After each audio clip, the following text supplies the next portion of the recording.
Buongiorno, bonjour, dear friends. We are today in the temple, in the Vatican of art. We are with the famous Mario Chiodo, the Michaelangelo of modern time. This is Mario da Vinci. This is the man with his hands who could sculpt anything you desire and make reality even more impactful than it is. Today, we are in his amazing studio here in Napa Valley, and we will be looking at how he's changing history to make it a forever impactful memory for all of us. So Mario, we are here in this unbelievable group of friends, people that have impacted our lives and our world. So how did you actually come up with this? Well, first of all, thank you, Jean-Charles, for coming to my studios and showing what we do here. I love to tell history through art, among many types of art, but history tellers is so important to our humanity because that's how we learn.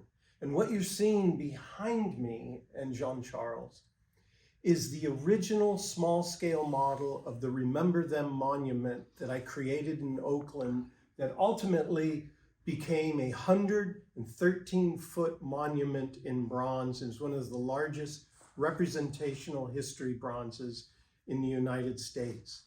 So what you see here are people who made a difference that wasn't expected in spite of their imperfections. And I think that's important for people to know. There are no perfect people. And what these humanitarians and history makers did was they took a chance, and everything they did was to help other people.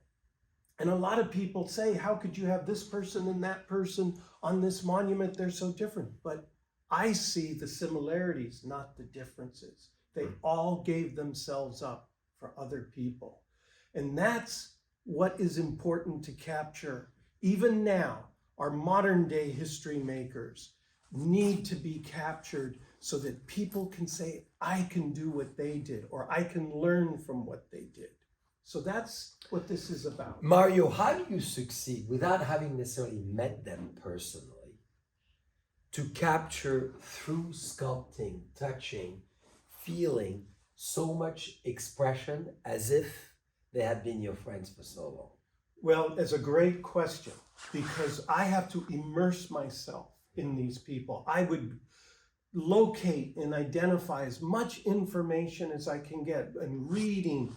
And believe it or not, the reading of their life stories gave me the better visuals than even looking at their photos. For me, I have to feel the character. And once that happens, it's very hard to put into words. It just goes on automatic pilot and it just comes out. And I try to capture a moment, if you will, in their lives where it was that turning point. For example, we look at Oskar Schindler. Oskar Schindler was totally unexpected, imperfect human being, womanizer, almost a crazy business guy.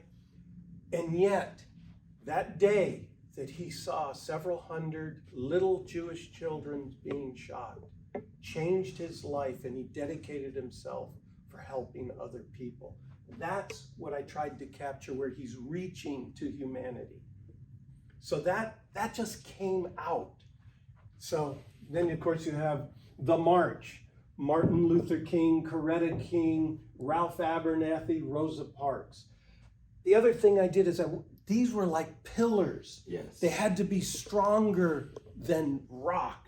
But that's what I do, is have them emerge from the rock.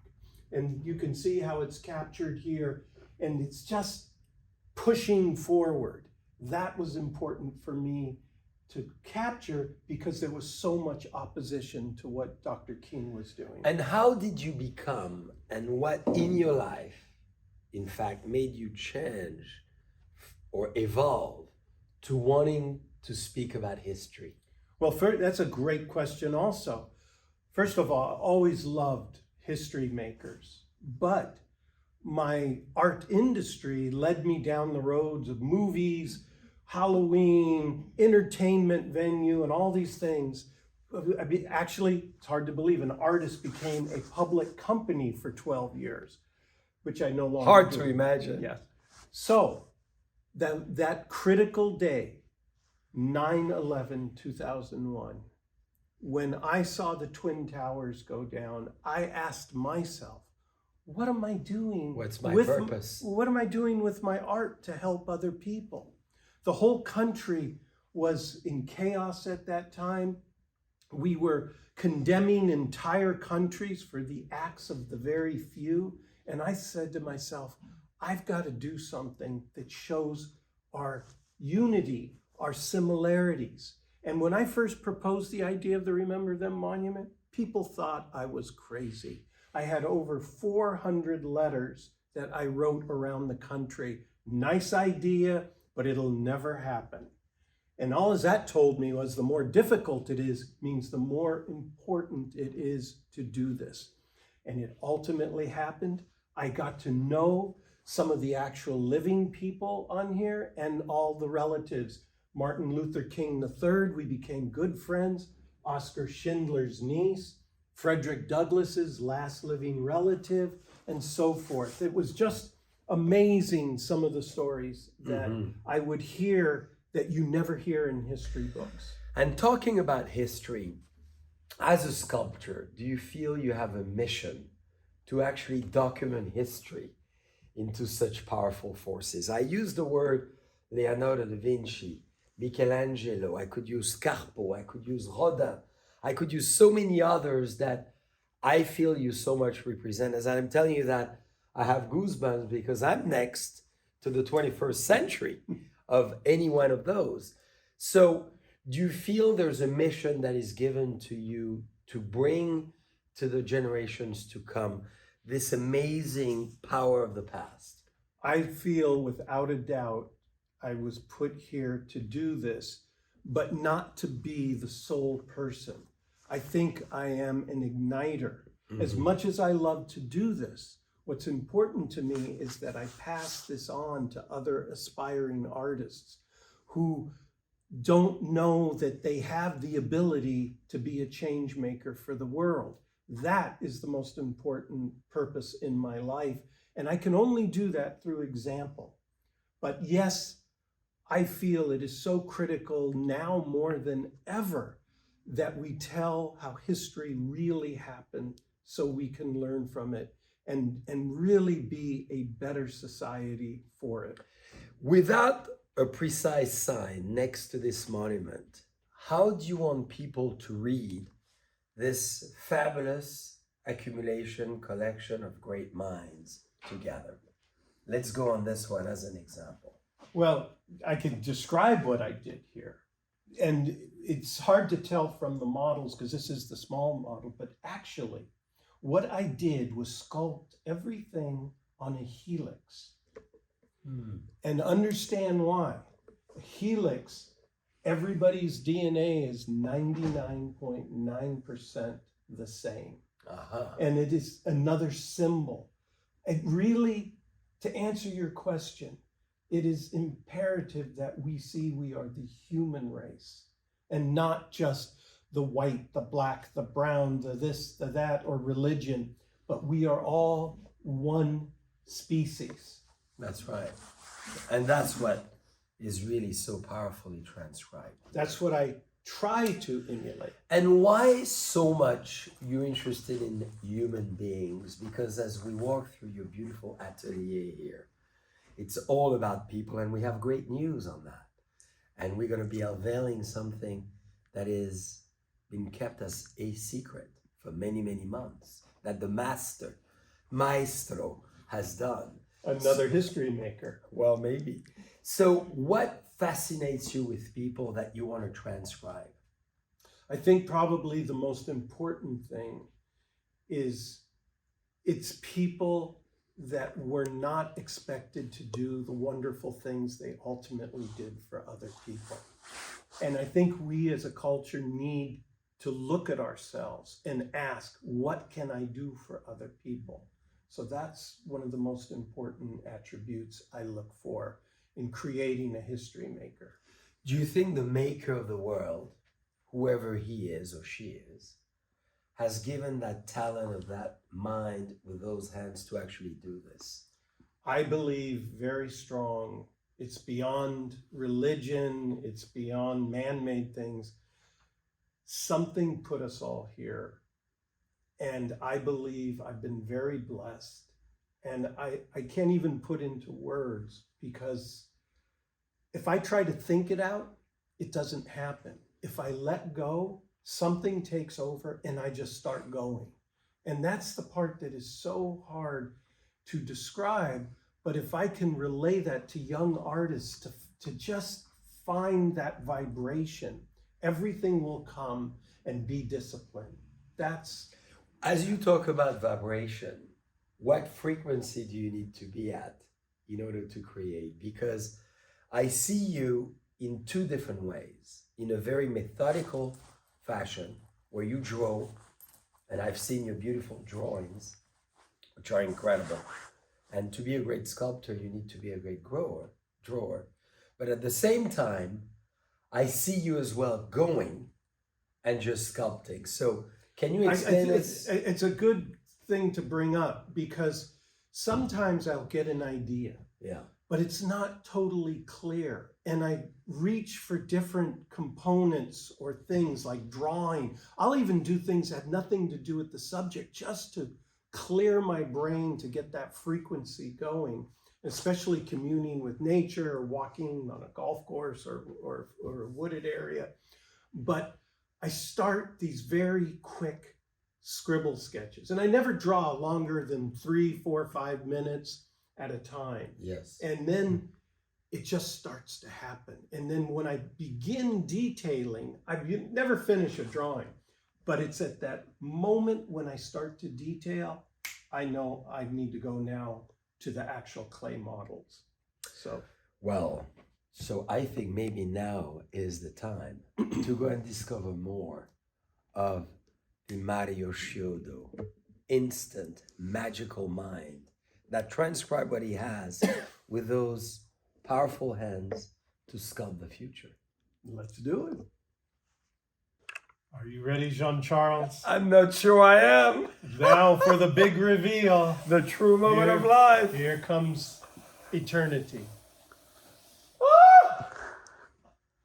Well, I think if there's one thing he needs. Little. Perfect. Is a little touch of wine. The god of wine, the modern Bacchus. Ooh la la.